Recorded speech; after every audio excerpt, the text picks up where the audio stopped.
je prijedlog teksta javnog natječaja za izbor kandidata za članove Povjerenstva za osobe s invaliditetom i djecu s teškoćama u razvoju grada Pule s kriterijima za izbor članova povjerenstva.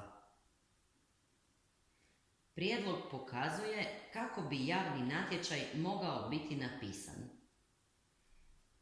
Tekst javnog natječaja predlažu građani Pule gradu Puli.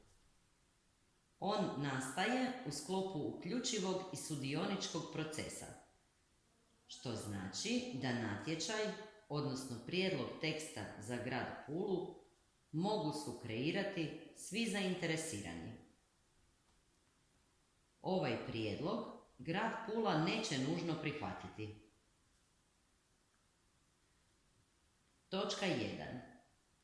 Raspisuje se javni natječaj za izbor kandidata za članove Povjerenstva za osobe s invaliditetom i djecu s teškoćama u razvoju grada Pule. Javni natječaj se raspisuje za 8 kandidata za članove Povjerenstva za osobe s invaliditetom i djecu s teškoćama u razvoju grada Pule. Mandat člana povjerenstva je 4 godine. Točka 2. Sve u ovom prijedlogu teksta natječaja odnosi se jednako na muškarce i žene. Točka 3. Kandidat za člana povjerenstva je fizička osoba koja je potpuno poslovno sposobna, a bira se iz redova istaknutih civilnih, javnih, znanstvenih djelatnika, odnosno stručnjaka koji svojim radom ili javnim angažmanom u lokalnoj zajednici podržavaju osobe s invaliditetom i djecu s teškoćama u razvoju s područja grada Pule. Kandidat ispunjava sljedeće uvjete.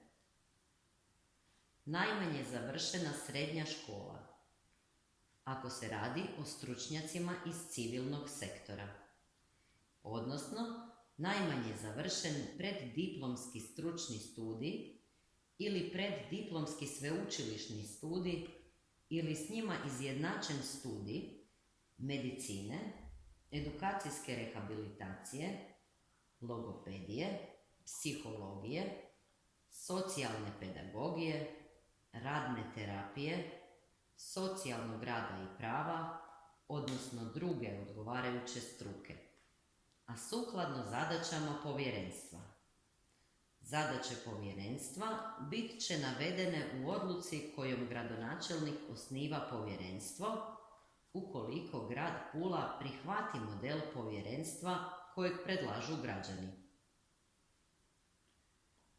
Najmanje 3 godine radnog iskustva na odgovarajućim poslovima relevantnim za pružanje podrške osobama s invaliditetom i djeci s teškoćama u razvoju s područja grada Pule. Ili najmanje 3 godine aktivnog djelovanja i javnog angažmana u zajednici.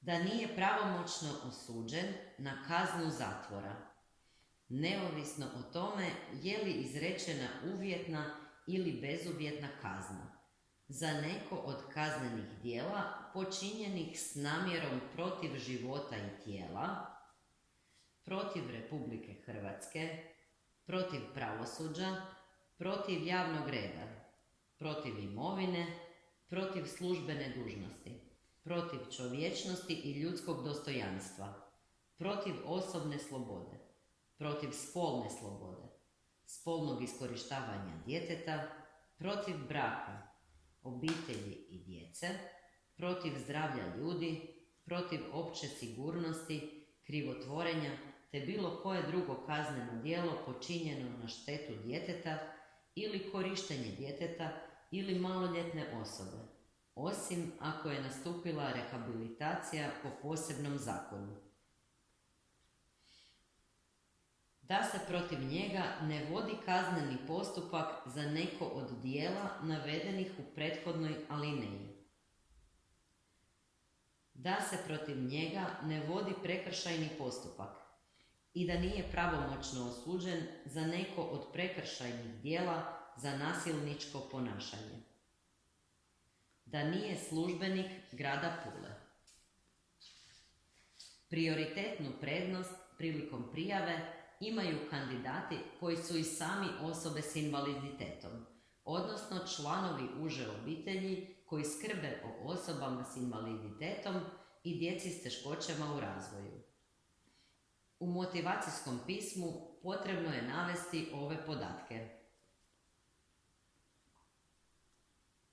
Točka 4. U prijavi na javni natječaj kandidat je dužan priložiti životopis u kojem se, između ostalog, navode osobni podaci podnositelja prijave, ime i prezime, adresa stanovanja, broj mobitela i e-mail adresa. Vlastoručno potpisano motivacijsko pismo s posebnim osvrtom na koji način može u svojstvu člana povjerenstva svojim vještinama, znanjima i sposobnostima doprinijeti dobrobiti osoba s invaliditetom i djece s teškoćama u razvoju, te ispunjavanju uloge i zadaća povjerenstva. Zadaće povjerenstva bit će navedene u odluci kojom gradonačelnik osniva povjerenstvo, ukoliko grad Pula prihvati model povjerenstva kojeg predlažu građani. Nadalje, kandidat treba priložiti dokaz o odgovarajućem stupnju obrazovanja, potvrdu Hrvatskog zavoda za mirovinsko osiguranje iz koje je razvidno da kandidat ima najmanje 3 godine radnog iskustva na odgovarajućim poslovima u struci, odnosno odgovarajućim poslovima relevantnim za pružanje podrške osobama s invaliditetom i djeci s teškoćama u razvoju s područja grada Pule, ili najmanje 5 dokaza o kontinuiranom aktivnom angažmanu u lokalnoj zajednici, poput medijskih objava, nagrada i priznanja, preporuka udruga, pisanih ili stručnih radova, dokaza o sudjelovanju u radu javno-civilnih tijela, dokaza o sudjelovanju u savjetovanjima s javnošću i sl. Iz ovih dokaza treba biti razvidno da kandidat podržava osobe s invaliditetom i djecu s teškoćama u razvoju s područja grada Pule u kontinuitetu tijekom posljednje 3 godine. Također treba priložiti i sljedeće dokumente.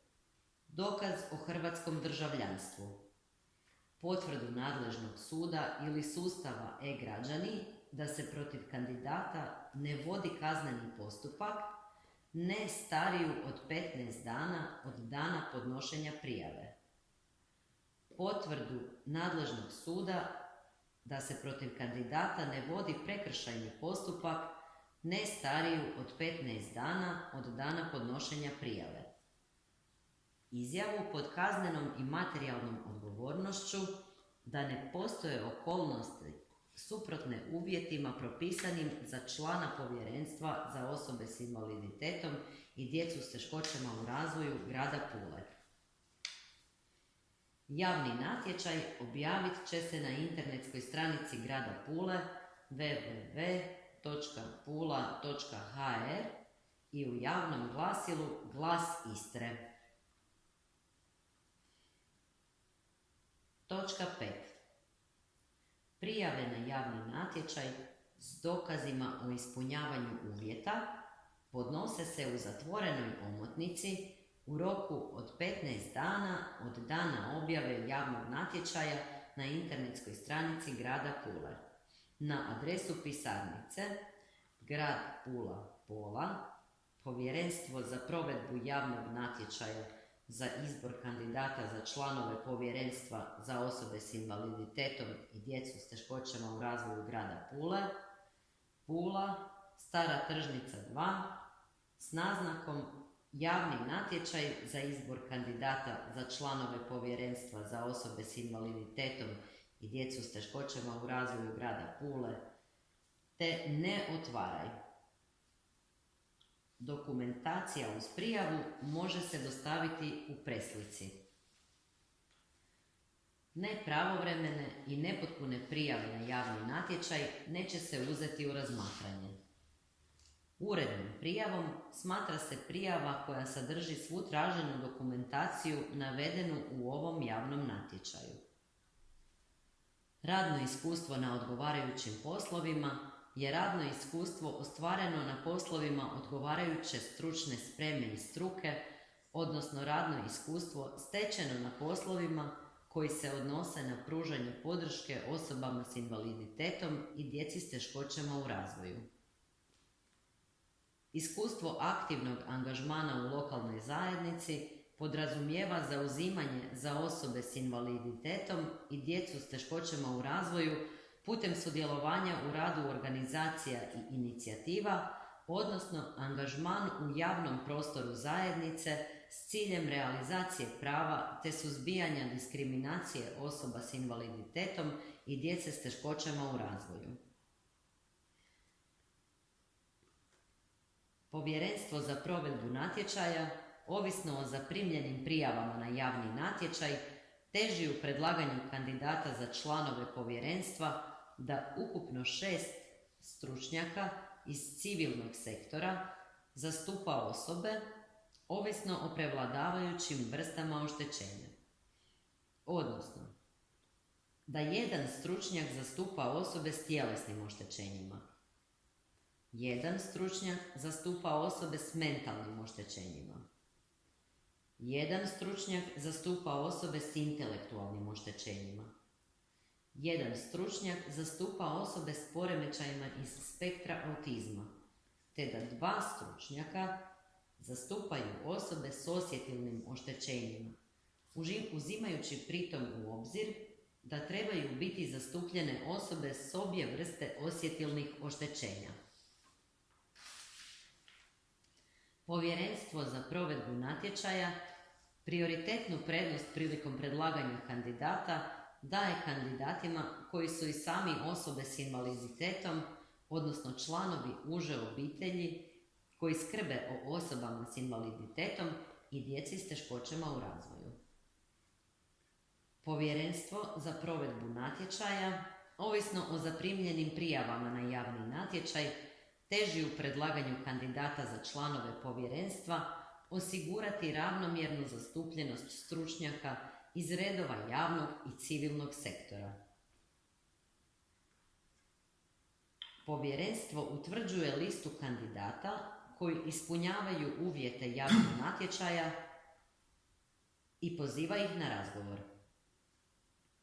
Prilikom razgovora kandidat je dužan predočiti izvornike ili ovjerenu presliku dokumentacije koja se traži uz prijavu. Lista kandidata koji ispunjavaju uvjete i termin razgovora s kandidatima objavit će se na stranicama grada Pule najmanje 5 dana prije provođenja razgovora, a kandidati će biti obaviješteni o istome i putem e-maila. Za kandidata koji ne pristupi razgovoru smatrat će se da je povukao prijavu na javni natječaj. Točka 6. Na temelju rezultata provedenog postupka, Povjerenstvo za provedbu javnog natječaja predlaže gradonačelniku grada Pule kandidate za člana povjerenstva za osobe s invaliditetom i djecu s teškoćama u razvoju grada Pule. Kandidati će biti obaviješteni o izboru člana povjerenstva dostavom odluke gradonačelnika, ukoliko grad Pula prihvati prijedloge građana, na e-mail adresu u roku od 2 dana od donošenja akta. Točka 7. Podnošenjem prijave na javni natječaj kandidat daje privolu za prikupljanje, obradu i objavu osobnih podataka navedenih u prijavi na javni natječaj, kao i dokumentacije dostavljene uz prijavu u svrhu odabira člana povjerenstva.